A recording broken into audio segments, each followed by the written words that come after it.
अब तो निधि को भी लगने लगा था कि रीत उसे कुछ न बताकर गलत का साथ दे रही है, और इसलिए वो भी इस सच को जानना चाहती थी कि उसके पीछे कौन पड़ा है। अगर मैं रीत के खिलाफ जाकर कनक का साथ दूं तो ये गलत तो नहीं होगा। खैर, वैसे भी आजकल रीत मुझसे सब कुछ छुपा ही रही है, तो सच जानने के लिए मुझे कनक का साथ देना ही होगा। पर इसके बारे में हम पता लगाएं भी तो कैसे? कुछ समझ नहीं आ रहा। वो मास्क मैन कौन है? कहीं रीत और उसके बीच कोई चक्कर तो नहीं है? नहीं, मैं नहीं मान सकती। जरूर रीत ने उसे पैसे देकर हायर किया होगा। मेरे पास एक रास्ता है उसके बारे में जानने का। रीत के कमरे में एक सीक्रेट रास्ता है जहाँ मैं गलती से एक बार चली गई थी, तो देविका आंटी ने मुझे रोक दिया था। मुझे लगता है कि ये राज जरूर इन सब से जुड़ा हुआ है। सीक्रेट रास्ता? और ये देविका आंटी कौन है? है एक रीत की केयरटेकर, मगर रीत उन्हें माँ कहकर बुलाती है। मुंह बोली माँ। देविका के बारे में सुनकर कनक ज्यादा हैरान नहीं हुई, लेकिन उसके सीक्रेट रास्ते के बारे में सुनते ही कनक एकदम से चौंक गई थी। वो हैरान होकर निधि को देखने लगी। सीक्रेट रास्ता, और वो भी रीत के कमरे में। मगर क्यों? और क्या करती है वो इस सीक्रेट रास्ते से?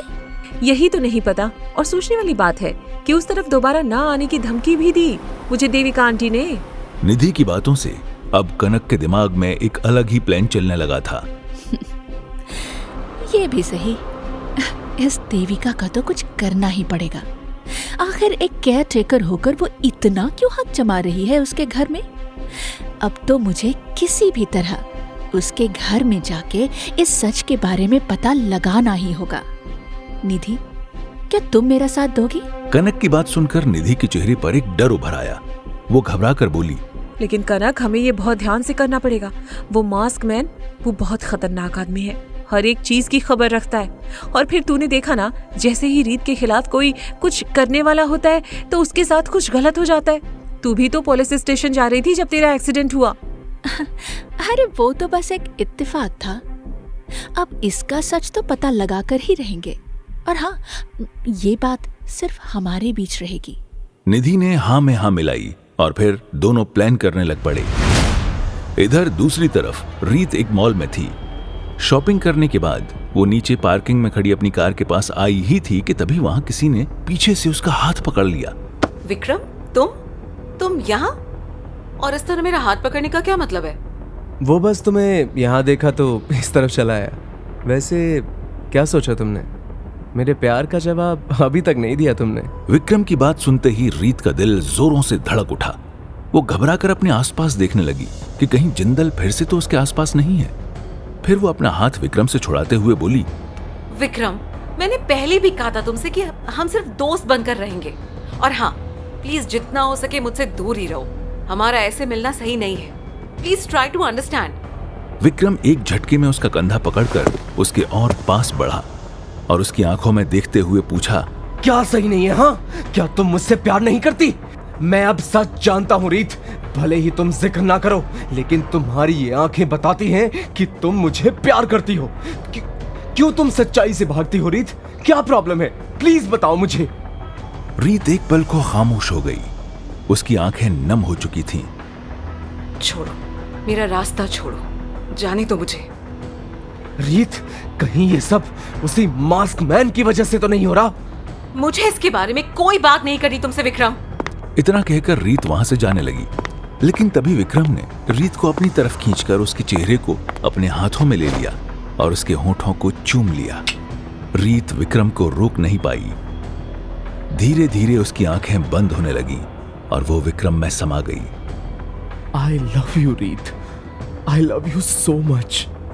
रीत ने विक्रम को अपनी बाहों में ले लिया और सुकून से सीने से लगाए रखा।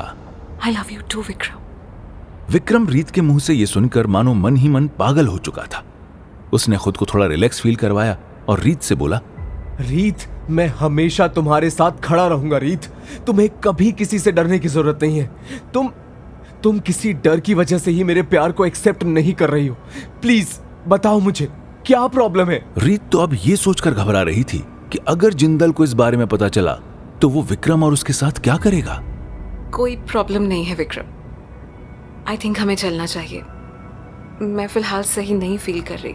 इसीलिए कार बाद में लेकर जाऊंगी। विक्रम ने रीत का हाथ पकड़ा और उसे लेकर बाहर निकलने लगा। जैसे ही वो दोनों बाहर निकले तो किसी की नजर थी जो इन्हें सिर्फ घूरे जा रही थी। जिंदल दूर से बिल्डिंग की टेरेस में खड़ा उन्हें देख रहा था। रीत को फिर से लगा जैसे किसी की नजरें उसे घूर रही हैं। उसने तलाश में अपनी आंखें इधर उधर घुमाई तो दूर खड़े जिंदल को देखते ही उसके चेहरे का रंग उड़ गया। वो खूनी नजरों से उसे घूर रहा था। उसे देखते ही जैसे रीत का खून सूख गया। रीत ने जल्दी से विक्रम से अपना हाथ छुड़ाया और वहां से भागती हुई चली गई। रीत, क्या हुआ? तुम ऐसे क्यों भाग रही हो? विक्रम को इस बात का शक हुआ कि शायद रीत ने किसी को वहां देखा हो। उसने आसपास अपनी नजरें दौड़ाईं, लेकिन उसे कोई नहीं दिखा।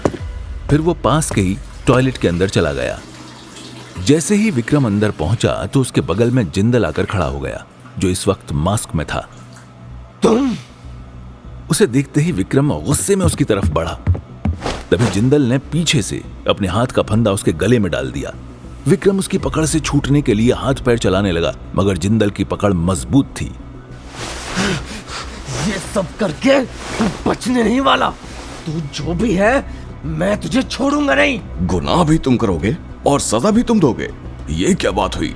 अब मैं जो कह रहा हूँ उसे ध्यान से सुन।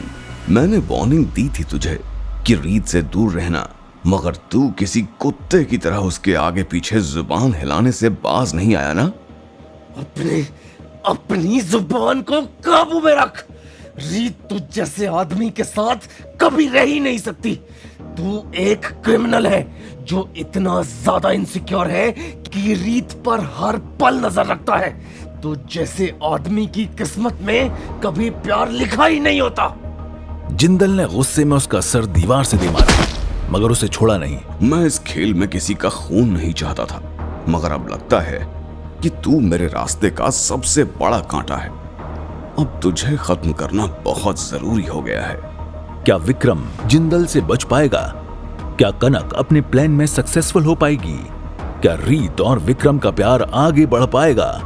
जानने के लिए सुनिए लड़की बड़ी अनजानी है, सिर्फ 8 ऐप पर।